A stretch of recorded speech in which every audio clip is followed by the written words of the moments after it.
भगवान श्री कृष्ण ने इंसान की बर्बादी के 3 ही कारण बताए थे।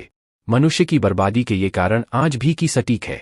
कहते हैं कि मनुष्य यदि अपनी बर्बादी के कारण को जान जाए तो वह अपने जीवन को सुखमय बना सकता है।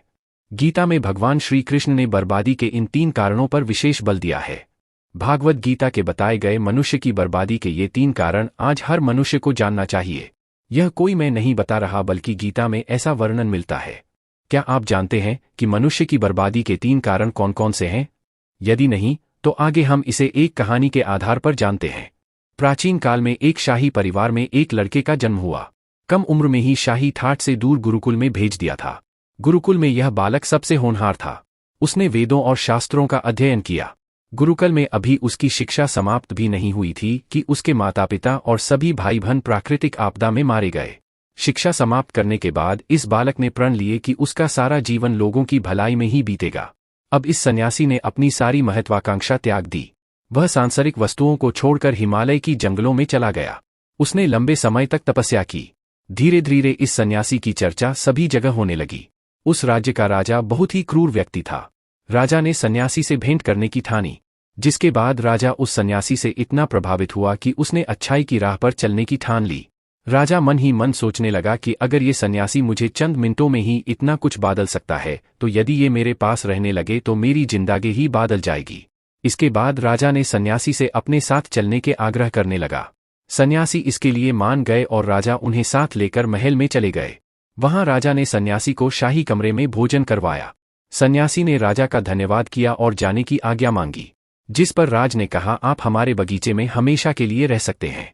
सन्यासी ने राजा के प्रस्ताव को स्वीकार कर लिया। बगीचे में सन्यासी के लिए एक कुटिया बना दी गई। राजा ने भी सन्यासी की खूब सेवा की। कुछ समय बाद अचानक राजा और रानी अपने पड़ोस के राज्य में चले गए। साथ ही एक सेवादार को सन्यासी की सेवा के लिए बोल गए, लेकिन सेवादार बीमार पड़ गया और अगले दिन से आया ही नहीं। ऐसे में सन्यासी को कोई भोजन देने वाला भी नहीं था। कुछ दिनों के बाद जब राजा वापस आए तो सन्यासी ने राजा को बहुत डांटा। राज ने सन्यासी से क्षमा मांगी और फिर सब कुछ ठीक हो गया। फिर कुछ दिन बाद राजा को राज्य से फिर कुछ दिनों के लिए बाहर जान पड़ा।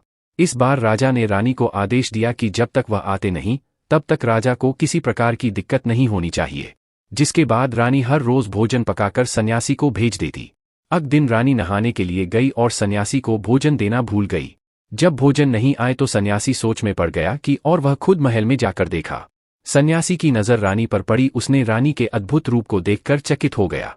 सन्यासी रानी की सुंदरता को भुला न सका और उसने खाना पीना छोड़कर अपनी कुटिया में पड़ा रहा। राजा जब वापस लौटे तो उसे सन्यासी के हाल का पता लगा।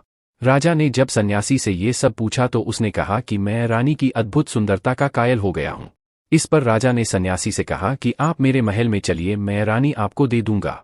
कुछ दिनों के बाद रानी ने उस सन्यासी से कहा कि आप क्या थे और क्या हो गए? आज आप वासना के कारण मेरे गुलाम हो गए। यह सुनकर सन्यासी को महसूस हुआ कि वो तो एक सन्यासी है। सन्यासी जोर जोर से चिल्लाने लगे और रानी से कहा, मुझे क्षमा कर दीजिए। इस प्रसंग का सार ये है कि जब इच्छा पूरी नहीं होती है तो क्रोध उत्पन्न होता है।